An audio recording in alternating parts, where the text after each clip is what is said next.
আসসালামু আলাইকুম। কেমন আছেন সবাই? আশা করি ভালো আছেন।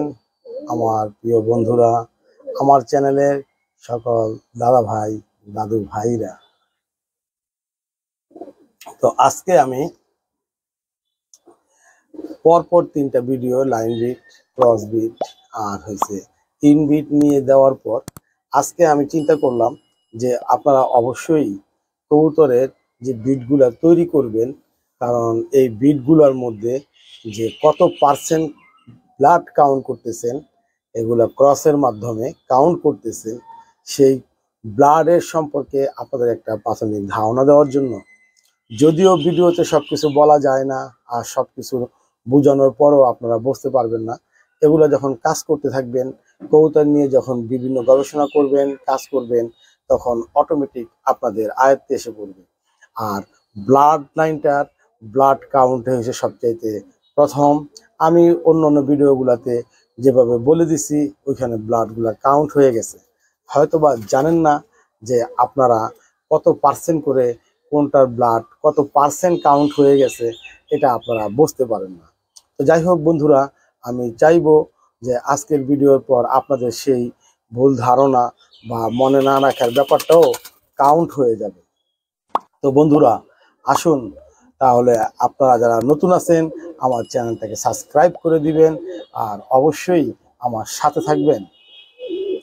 যখন আমরা নিজেরা ব্লাড লাইন তৈরি করতে যাব, বা যখন আমরা ক্রস করে কোনো কবুতরকে নিজেদের মন মতো কবুতর তৈরি করতে যাব, তখন আমাদের সর্বপ্রথম মনে রাখতে হবে মেল, যেটা নর বা পায়রা বলে, পাখি ইন্ডিয়ানরা পায়রা বলে, তো খুলনা পায়রা বলে, আমাদের ঢাকাতে বলি নর বা পায়রা, যে যেটাই বলি, পায়রাটা আমি বারংবার বলতেছি, পায়রা কবুতরটা আপনাদের ক্রসের জন্য প্রধান ভূমিকা পালন করে।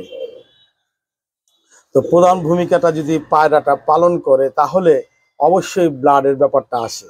হ্যাঁ বন্ধুরা, ব্লাড সবসময় মনে রাখতে হবে। আপনার যখন পায়রা আর আরেকটা মনে করেন এটা একটা সালারা পায়রা, কিন্তু আপনি একটা শিয়ালকুটি ফিমেল নিছেন পায়রি, তাহলে দুইটার থেকে ব্লাড ওই বাচ্চাগুলাতে কত পার্সেন্ট আসতেছে, টেরির কত পার্সেন্ট আসতেছে, শিয়ালকুটির, সেটার ধারণাটা আপনাদের নিতে হবে। না হলে আপনারা কখনোই আপনারা ক্রস করে নিজেদের আইডেন্টি তৈরির জন্য, আপনারা একটা ব্রিড তৈরির জন্য আপনারা কবুতর কাউন্ট করতে পারবেন না। আর এটা সিম্পল প্রশ্নের উত্তর, এটা সবাই জানেন। আশা করি যারা কবুতর প্রিয় আছেন তারা সবাই জানেন, কারণ এই পায়রাটার মধ্যেই থাকে আপনার 75% ব্লাড ওই বেবির মধ্যে আসে পায়রার, আর 25% ব্লাড আসে পায়রি থেকে। যদি শিয়ালকুটির সাথে এটার ক্রস করিয়ে থাকছেন, তাহলে আপনি ভেবে নেবেন ওই বেবির মধ্যে 75% টেরির ব্লাড, টেরির গেট আপটা ফুললি থাকতেছে, আর 25% শিয়ালকুটির ব্লাড আসছে, হালকা পাতলা কিছু শিয়ালকুটির ব্লাডের কারণে তাদের পাখ, তাদের ঠোঁট বা কখনো কখনো চোখ, কখনো কখনো কালারের অংশেতে এটার সাপোর্ট দেয়। তো এই জন্য আপনারা ওইটাকে আবার কিভাবে আরো আপনাদের জোশই করে তুলবেন, তাহলে ওইখানে যেহেতু পাড়ার ভিতরে চলে আসছে, বেবিটার মধ্যে চলে আসছে 75% আপনার টেরির অংশ, আর 25% ক্রসের জন্য পায়রা বাচ্চাটার মধ্যে চলে আসছে একটা ক্রস ব্লাড 25 আর 75, তাহলে ওর মধ্যে আরো যদি আপনি শিয়ালকুটি গেট আপ থেকে অন্য আরেকটা গেট আপে নিয়ে আসতে চান, যেমন অন্য কোনো কবুতরের ঠোঁটের বৈশিষ্ট্য বা কামাঙ্গারের চোখের কালারের বৈশিষ্ট্য নিয়ে আসতে চান, তাহলে কিভাবে আবার এটাকে ক্রস করতে হবে। সেই জন্যই বলতেছি, এটা শুধু দেমাগের খেলা, আর এটা নিজের তৈরি করার খেলা। আপনাদের কাউন্ট করে রাখতে হবে, না হলে কখনোই পারবেন না। সাপোজ ধরে নেন আপনি শিয়ালকুটি আর আপনি সালালা দিয়ে বা যে কোনো টেরি দিয়ে করছেন, টেরির ব্লাড, ওটার ভিতরে যে বাচ্চা দুইটা নিছেন, পাড়ার মধ্যে 75% আছে টেরির, বা 25% আছে আপনার শিয়ালকুটি, সেম পায়রির মধ্যেও 25% শিয়ালকুটি আর আর 75% আছে টেরির ব্লাড। এখন আপনি এখান থেকে পাড়াটা নেন, পাড়া অ্যাডাল্ট হয়েছে, পাড়ার বেবিটা অ্যাডাল্ট হয়েছে, পাড়ার বেবিটাকে নেন। আপনার চাইতেছেন কবুতরের চোখটা আরেকটু লাল করে দিবেন। যদি আরেকটু লাল করতে চান তাহলে আপনি একটা কাবাগার মাদি ওইটার সাথে নেন। ওইটার সাথে নিলে তখন আপনার ওই বেবিগুলা যে পরবর্তীতে আসবে সেই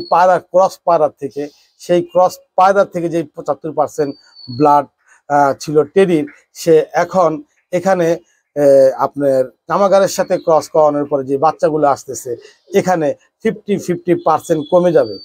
50-50% কমে যাবে। 75% থেকে এখানে 50%-এর মধ্যে এসে পড়বে। আর এটা 60-65% পর্যন্ত থেমে যায়। টেডির ব্লাডটা 65% পর্যন্ত নরের থেকে আসে দেখে থেমে যায়। তো এইভাবেই আপনারা কাউন্ট করে যদি বাচ্চা নেন তাহলে আর কখনোই আপনাদের আর অসুবিধা হবে না। আপনারা যে কোনো ব্লাড লাইন ভেঙে আপনারা ব্লাড তৈরি করার জন্য বা যে কোনো গেট আপ তৈরি করার জন্য, সৌন্দর্য তৈরি করার জন্য আপনারা ওস্তাদ হয়ে যাবেন। আমি এই ভিডিওটা সেজন্যই তৈরি করতেছি যে কিভাবে ব্লাডটার আপনার সিগনেচারটা রাখতে হবে। আর মিনিমাম 5 থেকে 7 বার আমরা ব্লাডটারে ভেঙে একটা ব্লাড তৈরি করি। তো ওই ভাঙাটা আপনার জানতে হলে আপনার ওইখানে শুধু ক্ষান্ত না, আপনার ওই ব্লাডের থেকে কোন বেবিগুলা বেশি ভালো ওরে, কোন বেবিগুলা ভালো ওরে না, ওইখান থেকেও বেবি বাছাই করতে হয়। অনেক কষ্টের কাজ, অনেক যন্ত্রণার কাজ, কারণ কবুতর হারায়, আবার কবুতর বাচ্চা ক্রস করে নিয়ে তৈরি করে আবার ব্লাড ভাঙাইতে হয়। এই জন্য এইসব কষ্ট সহ্য করে যারা আগাতে পারে তারা হয়ে যায় বড় ব্রিডার, বড় ওস্তাদ। এই জন্য ভিউয়ার্স, আমি আপনাদের কাছে অনুরোধ, আপনারা যারা করবেন অবশ্যই খাতা কলমে মেনটেন্স করে করবেন। যেহেতু 75% ব্লাড থাকে নরের মধ্যে, আর ক্রস করলে 25% আসে মায়ের থেকে, তাহলে 75-25 যখন মায়ের থেকে আসে ওইখানে আরেকটা ক্রস করান। এই সিস্টেমটাই হয়েছে গিয়ে আমাদের ক্রসের সিস্টেম। তো যেহেতু আপনারা এখন জানলেন, আশা করি আপনারা আরো কিছু জানতে হলে, বা পাখির বৈশিষ্ট্য ভুলে গেছিলাম, পাখির বৈশিষ্ট্য আনার জন্য অনেকে ক্রস করায়, হ্যাঁ, কালারের বৈশিষ্ট্য আনার জন্য ক্রস করায়, নিজেদের একটা আইডেন্টি তৈরির জন্য ক্রস করায়।